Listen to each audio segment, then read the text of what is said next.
आज हम बात करेंगे कि स्टेयरकेस की वेस्ट स्लैब की लेंथ किस प्रकार से निकालते हैं और उसका कंक्रीट वॉल्यूम किस प्रकार से निकालते हैं। जैसे कि आप देख पा रहे हैं, ये एक स्टेयरकेस की ड्राइंग है जिसमें आपको स्टेयरकेस का क्रॉस सेक्शन दिया है और टॉप प्लान भी दिया हुआ है। ये जो आप देख पा रहे हैं, ये एक वेस्ट स्लैब है। वेस्ट स्लैब का कंक्रीट वॉल्यूम निकालने के लिए हमें 3 डायमेंशन पता होनी चाहिए, लेंथ, विड्थ और थिकनेस। वेस्ट स्लैब की लेंथ किस प्रकार से निकालते हैं वो आप वीडियो में आगे देखिएगा और हमारे चैनल को सब्सक्राइब कीजिए। और वेस्ट स्लैब की जो विड्थ है वो आप स्टेयरकेस के टॉप प्लान में देख पा रहे हैं, 1175 mm दिया हुआ है और जो थिकनेस है 150 mm दिया हुआ है। वेस्ट स्लैब की लेंथ किस प्रकार से निकालेंगे वो हम पहले समझ लेते हैं। जैसे कि आप देख पा रहे हैं, ये हमारा प्लिंथ लेवल है। वेस्ट स्लैब की लेंथ निकालने के लिए हमें इसका ट्रायंगुलर बनाना पड़ेगा। जैसे कि आप इस वीडियो में देख पा रहे हैं, अब इस ट्रायंगुलर में हाइपोटेनियस की जो लेंथ होगी वो हमारी वेस्ट स्लैब की लेंथ होगी। अब हाइपोटेनियस की लेंथ निकालने के लिए हमें बेस की वैल्यू पता होनी चाहिए और परपेंडिकुलर की भी वैल्यू हमें पता होनी चाहिए। बेस की वैल्यू निकालने के लिए हमें जितने भी हमारे ट्रेड हैं उन सभी को हॉरिजॉन्टली प्लेस करना होगा और सभी को ऐड कर लेना है, जिससे हमारे बेस की वैल्यू निकल आएगी। और परपेंडिकुलर की जो वैल्यू निकालने के लिए हमें जितने भी हमारे राइजर हैं उन सभी को हॉरिजॉन्टली प्लेस कर देना है और उन सभी की वैल्यू को ऐड कर देना है, जिससे हमारे परपेंडिकुलर की जो वैल्यू होगी वो निकल आएगी। अब हमने यहाँ पर बेस की वैल्यू को पता कर लिया है और परपेंडिकुलर की वैल्यू को भी हमने पता कर लिया है, तो इसलिए हम हाइपोटेन्यूज की वैल्यू को आसानी से निकाल देंगे। हाइपोटेन्यूज निकालने का जो फॉर्मूला होता है अंडर रूट परपेंडिकुलर का square plus base square. Perpendicular की जो वैल्यू थी हमारी 1350 mm निकली थी और बेस की जो वैल्यू निकली थी 2250 mm निकली थी। Under root 1350 square plus 2250 square equal to 2623 mm हमारी वेस्ट स्लैब की लेंथ निकलेगी। अब हम इसका कंक्रीट वॉल्यूम निकालेंगे। कंक्रीट वॉल्यूम निकालने के लिए हमें number of item multiply length multiply width multiply thickness. Number of item हमारी दो वेस्ट स्लैब दी हुई है, 2 multiply 2.623 multiply 1.175 multiply 0.15 equal to 0.924 cubic metre concrete volume निकला हमारी वेस्ट स्लैब का। इस प्रकार से आप वेस्ट स्लैब का कंक्रीट वॉल्यूम निकाल सकते हैं।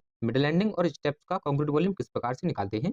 आज जैसे कि आप इस ड्राइंग में दिख पा रहे हैं, मिडल एंडिंग की विड्थ है वो 1200 mm दी हुई है और जो थिकनेस है वह 150 mm दी हुई है और जो लेंथ है वो 2400 mm दी हुई है। कंक्रीट वॉल्यूम निकालने का जो फॉर्मूला होगा, length multiply width multiply thickness 2.4 multiply 1.2 multiply 0.15 equal to 0.432 cubic metre concrete volume निकला मिडल एंडिंग का। अब हम स्टेप्स की बात करें तो स्टेप्स का कंक्रीट वॉल्यूम निकालने के लिए हमें स्टेप्स की लेंथ, विड्थ और हाइट हमें पता होनी चाहिए। लेंथ हमारी 1175 mm दी हुई है और जो विड्थ है वह 250 mm दी हुई है और जो हाइट है वह 150 mm दी हुई है और जो टोटल नंबर ऑफ स्टेप्स है हमारे वह 18 नंबर ऑफ स्टेप्स हैं। स्टेप्स का कंक्रीट वॉल्यूम निकालने का जो फॉर्मूला होगा, number of item multiply length multiply width multiply height divided 2। Divide 2 इसलिए किया जाता है क्योंकि हमारे जो स्टेप्स है वह ट्रायंगुलर शेप में होता है और ट्रायंगुलर शेप का कंक्रीट वॉल्यूम निकालने के लिए हमें डिवाइडेड 2 करना पड़ता है। नंबर ऑफ आइटम है हमारे 18 multiply 1.175 multiply 0.25 multiply 0.15 divided 2 equal to 0.396 cubic feet concrete volume निकला हमारे स्टेप्स का। यदि हम इस स्टेयरकेस के बीम की बात करें तो इस स्टेयरकेस में